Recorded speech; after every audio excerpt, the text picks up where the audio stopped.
Wednesday, 13th of January 1943. Terrible things are happening outside. People are being pulled out of their homes and arrested. They have to leave with only a small bag and a little money. But even that is stolen from them. Families are separated.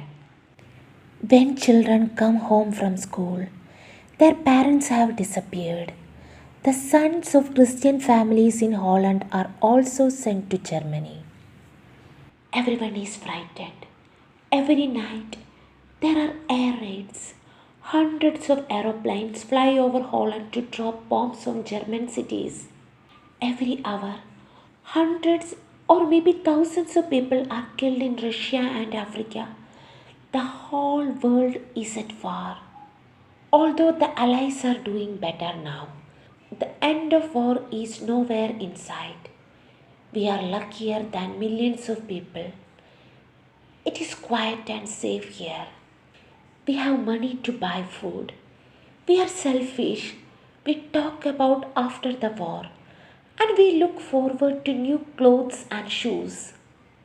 But we should save our money to share with others later. The children round here only have thin shirts and wooden shoes. No coats or socks. There is no one to help them.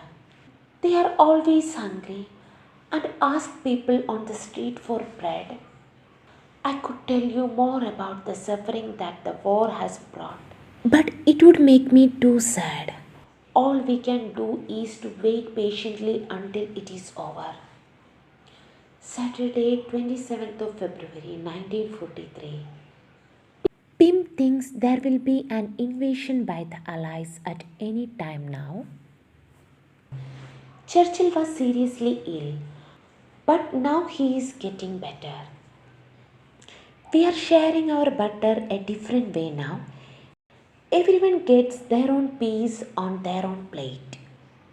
But it's not done right. The Van Dans make breakfast for everyone and give themselves the biggest share of the butter. My parents are too frightened to argue, unfortunately. Wednesday, 10th of March 1943. I could hear the guns all last night.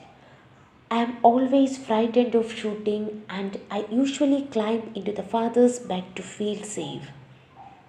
The guns are really loud and you can't hear your own voice. One night there were strange noises inside the annex. Peter went up to the attic and found, guess what? An army of enormous rats. And Friday, 2nd of April 1943. I am in trouble again. Last night I was lying in bed and waiting for father to come and say my prayers. Mother came into the room and asked gently, Anne, Daddy isn't ready. Shall I listen to your prayers tonight? No, Mummy, I said. Mother got up, stood by my bed for a moment, then slowly walked to the door. Suddenly she turned round and her face was full of pain.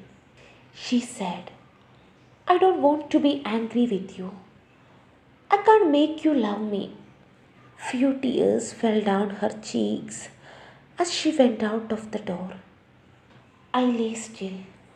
I knew that it was cruel to say that, but I couldn't give her any other answer. I feel very sorry for her. She's pushed me away from her with her unkind jokes.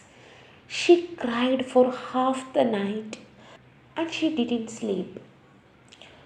Father doesn't look at me, but I know what he is thinking.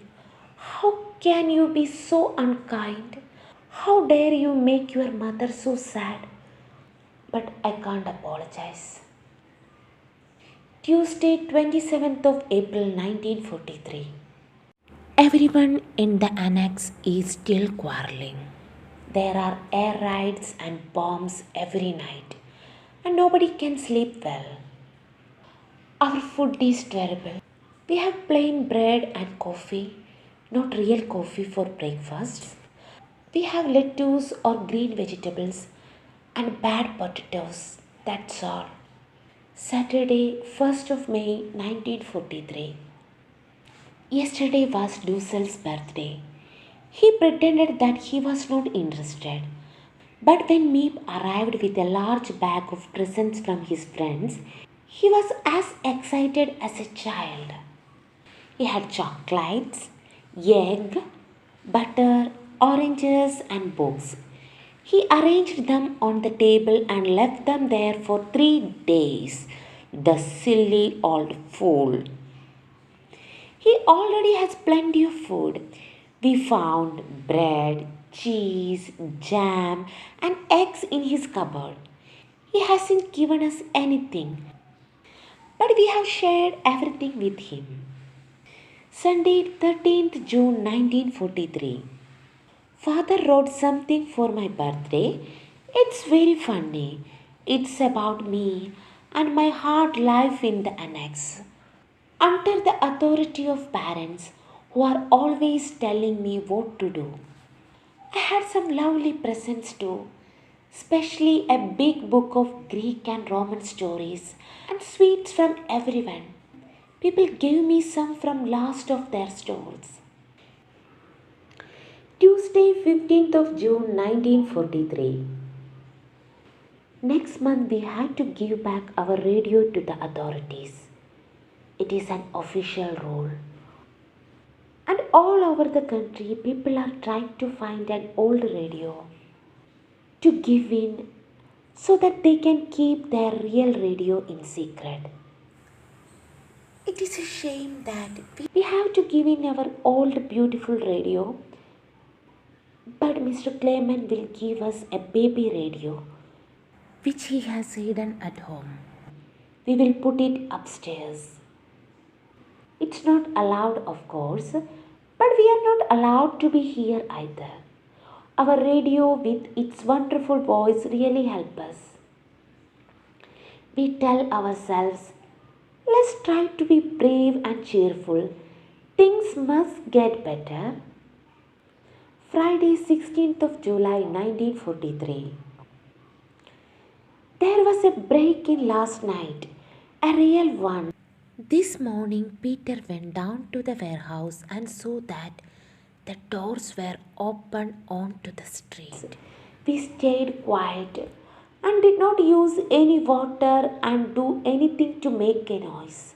We waited until 11:30 when Mr. Clement came upstairs. He told us that burglars had broken in and stolen some money. Luckily, they didn't find much, so they soon went next door to look there. The Allies are arriving in Sicily. Monday, 19th of July 1943. A lot of bombs fell on North Amsterdam on Sunday. The whole street went in the riot, and they can't even dig out all the bodies yet. They have already counted 200 people dead, and many more are hurt. The hospitals are full. Monday, 26th of July 1943. There was a terrible bombing raid yesterday. It started at about 2:30 in the afternoon. Margot and I were upstairs, but the guns were so loud that we went down again. The house shook and the bombs kept on falling. I was holding my escape bag, but walking on the street is as dangerous as an air raid on the annex. I know that I can't really leave. After half an hour, the planes flew away, and the smell of fire was everywhere. There was thick smoke over the city like fog. Later, after dinner, there was another raid. The bombs came down again like rain, and we heard from British reports that Schiphol airport was bombed. We could hear the noise of the planes all the time, and we were very frightened. My legs were still shaking when I lay in bed that night. At midnight, more planes. I ran to father's bed and did not fall asleep in my own bed until 2:30. But at 7 o'clock in the morning, we heard some wonderful news about Italy. Mussolini has gone, and the King of Italy is leading the government there now. Tuesday, 3rd of August 1943. We just had a third air raid. I'm trying to be brave. Mrs. Vantan used to say, let them fall. She was shaking like a leaf in the morning and even burst into tears. Our bodies are very stiff now. We stopped our exercise program a long time ago. Friday, 10th of September 1943. Every time I write to you, something special has happened. Usually it's unpleasant, but this time it's wonderful. The news was broadcast that Italy is out of the war. The British was now in Naples. The Germans are in North Italy. But there is some very bad news too. Mr. Clayman is going to have a very difficult operation on his stomach, and he will have to stay in hospital for at least 4 weeks. He's so brave. He is always cheerful and smiling, although he is usually in pain.